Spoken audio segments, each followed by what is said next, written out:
салому дуруд ба кулли бинандагони барномаи сайёҳӣ. имрӯз дар барномаи сайёҳӣ деҳаи боғи мирии ноҳияи Файзободро рӯи навор овардем. ноҳияи Файзобод беҳтарин ҷойест барои истироҳат ва ҳавои тоза дорад. бодаш ҳамеша мевазад. деҳаи боғи мирӣ як қиссаи қадимие дорад. ба гуфти мардумони ин деҳа, аввал ин ҷо ҷойи истироҳатгоҳи мири ҳисор будааст, яъне дачаи мирон. дар наздикии ин дача як боғе будааст, ки онро боғи мирӣ мегуфтанд.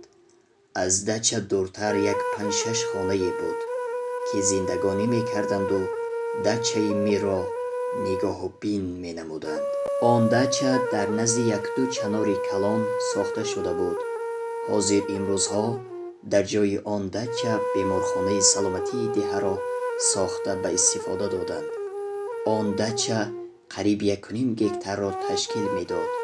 боду ҳавои ин деҳа бисёр салқин ки буд, мири ҳисор ба ҳамин хотир ҳар фасли тобистон барои истироҳат ба дачааш меомад. ҳамин хел рӯзҳою солҳо мегузаштанд. вақтҳои ҷанг шуд. мири ҳисор аз ин ҷо рафт ва дачаи мир баъди якчанд сол оҳиста оҳиста шикаста нобуд шудан гирифт. дар солҳои 1935 аз тарафи кӯҳ селобе ба тарафи деҳа ҳамла мекунад. он боғи мирро вайрону валанга мегардонад, яъне боғро шуста несту нобуд мегардонад.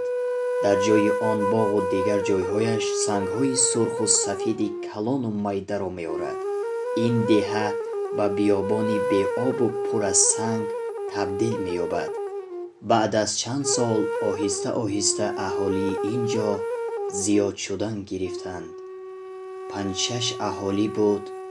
фарзандону хешу таборон зиёд шуда аҳолиро зиёд намуда, ин ҷоро деҳае бо номи боғи мирӣ гузоштанд. ҷойи он боғро санглохт мегӯянд. ин буд маълумот дар бораи пайдоиши номи деҳаи боғи мирӣ.